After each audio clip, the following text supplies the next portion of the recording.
50 пати милосрдие. Поглед кон Библијата по повод Светата година на милосрдието. Бон, 8 декември 2015 година.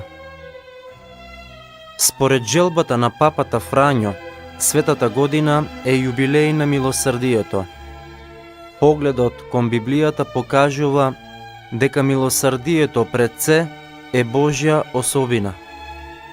Бидејќи Бог го љуби човекот, можеме исто така и ние да постапуваме милосрдно. Дури треба да сме такви, како што Господ бара постојано. Зборот милосрдие, односно милосрден, го среќаваме во Библијата 50 пати. Веб-сајтот katolish.de ги објавува најважните места во Библијата. Во псалмите Господ е опишан најчесто како милостив и милосрден. Кај 7 псалми му е препишан токму овој атрибут. Реченицата «Штедар и милостив е Господ, долготрпелив и многумилостив» го среќаваме речиси буквално и во псалмот 86:15 и во псалмот 103 стих 8. Таму милостивиот Господ е богат со милост и верност, односно со добрина. На праведните во темнина им изгрева светлина од добриот и милостивиот. Добриот човек е дарежлив и назаем дава, во судот тој уверливо ќе ги потврди зборовите своји. Псалм 111, 4 и 5 стих. Во книгата Мудрост Сирахова, која спаѓа во еврејската литература на мудроста, во поглавието 5 се наоѓа оваа важна мисла. Не вели, ете сгрешив, па што ми стана? Знае дека Господ е долготрпелив. Не надевај се толку на тоа дека ќе ти биде простено. Не натрупувај грев врз грев. Не вели, милоста на Господа е голема, тој ќе ми ги прости многуте мои гревови. Од човекот се бара да се обрати, зашто и милоста и гневот се во него. Книга Мудрост Сирахова, 5 поглавје, 6 ред. Во историјата на теологијата постои затегнатост помеѓу Божјето милосрдие и неговата правда. Се бара казна за лошите и израмната правда. Но дали тоа се оправдува само поради ова библиско место? Не, се вели во новиот теолошки речник на Херберт Форгримлер. Потенцијалниот гнев Божји е победен преку неговото милосрдие и неговото бескрајно трпение. Овој став го потврдува и Новиот Завет, пишува овој теолог. Теолошкото мнение кое содействува со Божјото откровение не го ограничува Божјото милосрдие и укажува на тоа дека Господ поседува можности неговата правда да ја усогласи со неговото милосрдие, вели Форгримлер, роден 1929 до 2014 година. Во книгата Товит, поучното раскажување за побожниот израелец Товит и патувањето на неговиот син Товие може да се означи како библиска книга на милосрдието. Во неа 15 пати се среќава зборот милосрдие. Товит живеел во Асирија и се трудеше таму да ги држи заповедите на Израеловиот Бог. Кон тоа се подразбираа и милосрдни дела. Ги хранеше гладните, ги облекуваше голите и ги погребуваше потајно израелците кои царот од Нинива ги погубуваше. Во староста беше сиромашен и ослеп и несреќно. Кога и неговата сопруга го презре, му го прати Господ на Товит и на неговиот син, архангелот Рафаел, на помош.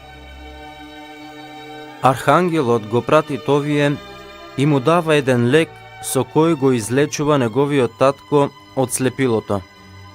На крајот од неговиот долг живот, Товит го возвеличува Господ со пофалби и му дава на својот син последни аманети за еден богобојазен живот. Ти пак пази ги законот и заповедите и биди милостив и справедлив, за да ти биде добро. Книга Товит, 14 поглавје, 9 стих. Во Евангелијата и Новиот Завет остава широк простор на Божјето барање за милосрдие кај луѓето, посебно кај поуките и параболите во Евангелијата на Матеј и Лука. Пример за тоа е параболата за изгубената овца, за изгубената драхма, како и параболата за изгубениот син и неговиот милосрден отец. Милосрдноста не се покажува во емоции, туку во практична помош и ефективно опростување. Одете и научете се што значи милост сакам, а не жртва, зашто не сум дошол да ги повикам праведниците, туку грешниците на покаяние, вели Исус во Матеј 9 поглавје 13 стих и цитира со тоа еден исказ Божи од Стариот Завет: Оти јас сакам повеќе милост, а не жртва. А со тоа и геслото за светата година милосрден како Отецот. Пред тоа Исус бара да се сакаат непријателите и добро да се чини и кога од тоа ништо не се очекува за награда. Како Бог Отец не треба да се суди или да се осудува, туку да се опростува и да се дарува љубов и опрост. Туку вие љубете ги непријателите ваши и чинете им добро и назаем давајте, не очекувајќи ништо. Така ќе биде голема наградата ваша и ќе бидете синови на Севишниот, зашто и он е добар кон неблагодарните и кон лошите. И така бидете милостиви, како што е милостив вашиот Отец. Евангелие според Лука, 6 поглавје, 35 и 36 стих. Милосрдниот самарјанин.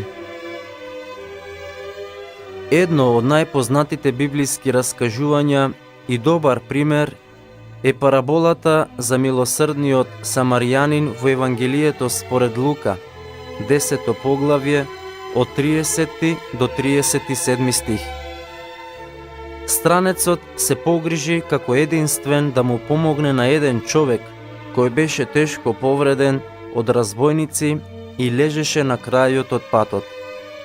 И што е изненадувачко, самарјанин беше од друга религија од онаа на повредениот. Претходно поминаа покрај него и еден свештеник и левит, но го одминаа. Исус разјасни дека ближен на повредениот се покажа самарјанинот и дека треба да се постапува според него. Милосрдниот самарјанин треба да стави до знаење дека еден верник е пратен кон секого за кој мисли дека со него нема ништо. Приказната покажува исто така како треба да функционира љубовта кон ближниот, без човек да страда од товарот на одговорност. Самарјанинот, откако му пружи прва помош на повредениот, го однесе на понатамошно лекување и нега во една гостилница. Затоа го плати гостилничарот и си отиде следниот ден по својот пат. Тој не си помисли дека мора тој сам да го носи товарот, но не побегна и од одговорноста. 7 дела на милосрдието. Од говорот на последниот ден од Евангелието според Матеј, 25 поглавје, од 34 до 46 стих, потекнуваат 6 дела на милосрдието. Погребувањето на мртвите како 7 дело е додадено во однос на книгата Товит. Прво, да се нахранат гладните. Второ, да се напоят жедните. Третото, странците да ги примиш. Четврто, голите да ги облечеш. Пето, болните да ги негуваш. Шесто, затворениците да ги посетиш. Седмо, мртвите да ги погребаш.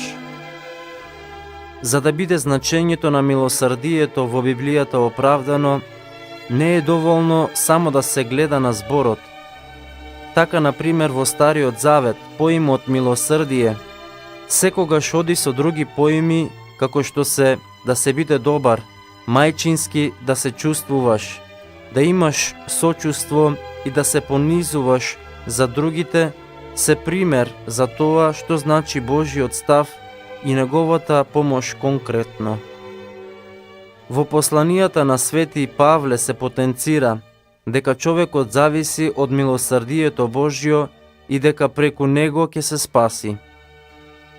Свесноста за тоа дека човекот зависи од милосрдието Божјо, според теологот Форгримлер, во секојдневието ја има се помалку и помалку.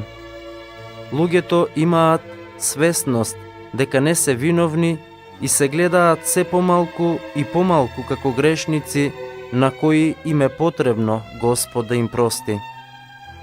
Освен тоа, милосрдието човечко е во опасност поради зголемена нечувствителност кон страдални ситуации, притоа користејќи го алибито дека социјалниот систем е одговорен за тоа. Токму поради тоа е и важно што јубилејот на милосрдието не потсеќа на таа тема. Од Агате Лукасек. Превел отец Оливер Тантушев. Читаше Богослов Силвермитев.